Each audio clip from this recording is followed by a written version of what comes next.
지금은 어디에? 한때 국회를 접수하고 권력을 휘둘렀던 그 정치인들의 충격적인 현재를 공개합니다. 화려한 위정 활동 뒤에 감춰진 비밀 은둔 생활, 초호화 리조트에서의 은밀한 만남, 그리고 예상치 못한 제2위 인생까지.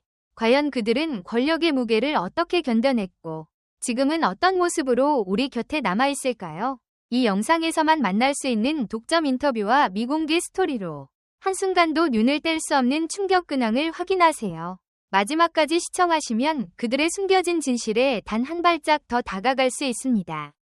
지금 바로 시작합니다. 영상이 마음에 드셨다면 좋아요 1개와 구독 1개 부탁드려요. 모두들 정말 감사합니다. 1. 이정희는 1969년 서울의 교육열 높은 중산층 가정에서 태어나 유년 시절부터 학업의 두각을 나타냈다. 초등학교 시절에는 이미 독서 토론 대회에서 수차례 우승을 차지하며 작은 철학자라는 별명을 얻었고, 중고등학교 재학 중에는 모의 유엔 활동과 토론 동아리에서 리더로 활약하며 논리적 사고력과 연설 능력을 길렀다. 1987년 전국 학력고사 여자부문 수석 입상으로 서울대학교 법과대학에 입학한 뒤 그는 학문적 성취에 안주하지 않고 학생운동에 적극 참여했다. 1988년 6월 항쟁 당시에는 친구들과 함께 시위 현장을 누비며 헌법 개정과 민주화 요구를 외쳤고, 이 경험은 그에게 민주주의와 인권의 소중함을 각인시켰다. 1992년 주한미군 여중생 폭행 사건을 접한 후 그는 단순한 학자가 아니라 약자의 권리를 지키는 실천가가 되기로 결심했다. 1996년 제38회 사법시험에 합격한 이정희는 로스쿨 제도 도입 전 시절 전통적 법조계에 뛰어들어 첫 해부터 대표적 인권 변호사로 이름을 알렸다. 노동자 과로사 사건, 성소수자 차별 소송, 장애인 권리 구제 소송 등 다방면의 공익소송을 맡아 승소를 거두며 언론의 주목을 받았다. 2003년에는 청년인권연대와 여성노동인권센터를 공동 설립해 제도권 밖에서 고군분투하는 청년 여성 노동자들을 위한 법률 지원과 정책 제안에 앞장섰다. 2007년 민주노동당에 입당한 그는 이듬해 비례대표 국회의원으로 첫 국회에 입성. 보건복지위원회와 법제사법위원회에서 노동인권복지법안 발의 20여 건을 주도했다. 특히 비정규직 보호법과 장애인 편의시설 강화법의 주요 조문을 집필한 공로로 시민단체로부터 국회의원 공익상을 수상하기도 했다. 2011년 통합진보당 창당 공동대표로 선출된 뒤에는 당내 좌파 온건파 갈등을 조율하며 통합진영 결집의 핵심 역할을 했다.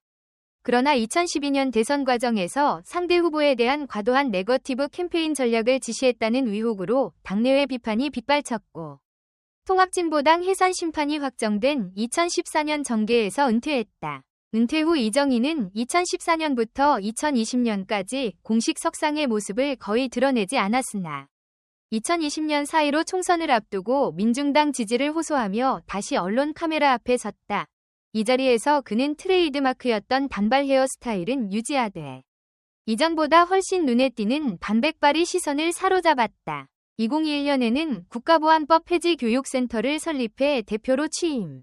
전국 순회 강연과 시민 워크숍을 통해 국가보안법이 인권을 억압하는 장치임을 알리고 헌법 개정을 촉구하고 있다. 2025년 현재 이정희는 만 55세. 여전히 변호사 사무실을 운영하며 청년 노동 소수자 인권 옹호에 매진하고 있다.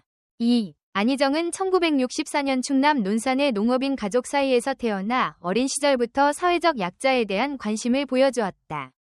1983년 논산고를 졸업하며 정교 부회장으로 활약한 그는 장학생으로 서울대학교 정치외교학과에 입학.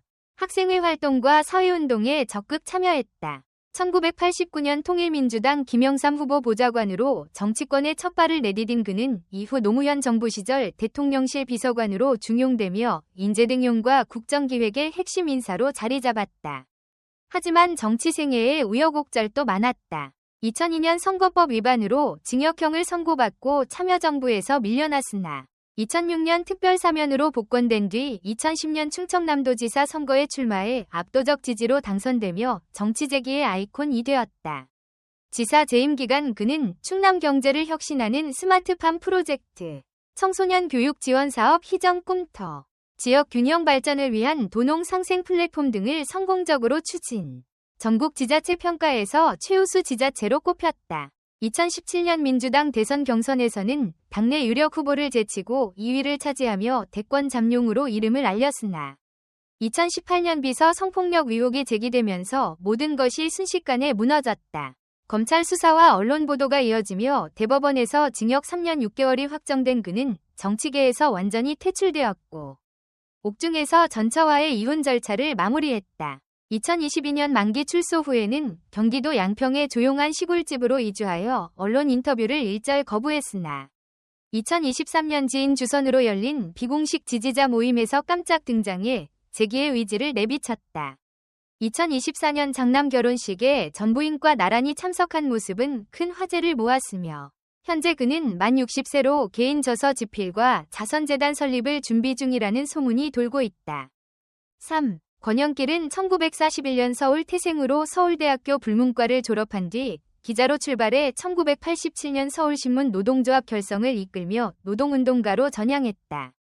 1997년 국민승리 20일 창당과 2000년 민주노동당 설립을 주도하며 진보정당의 역사적 기틀을 닦았고 2002년 대선에서 한때 지지율 10%를 돌파하며 보수 양당 체제에 균열을 내는 성과를 거두었다. 2004년 제17대 국회의원, 2008년 제18대 국회의원을 역임했고 2006년 경남도지사 선거에도 도전장을 내밀며 전국적 인지도를 쌓았다. 정계 은퇴를 선언한 2013년 이후 권영길은 희귀성 피부질환으로 전신에 물집이 생기는 고통스러운 투병을 겪었으나 2021년 기적적으로 병세가 호전되자 곧바로 시민사회로 복귀했다. 그는 권영길과 나아지는 살림살이라는 시민단체를 창설해 무상의료 무상교육을 공약으로 내세운 정책 캠페인을 벌였고 전국위회 의원들과 정기 간담회를 통해 공공의료 확대와 교육복지 강화 입법을 촉구했다. 2024년에는 지방선거 지원 유세에 참여, 특정 진보 후보들의 선대위 고문을 맡아 현장 연설로 호응을 얻었다. 현재 만 83세인 그는 여전히 휠체어 대신 지팡이를 짚고 직접 현장을 누비며 정치란 삶을 개선하는 것이라는 신념을 몸소 보여주고 있다.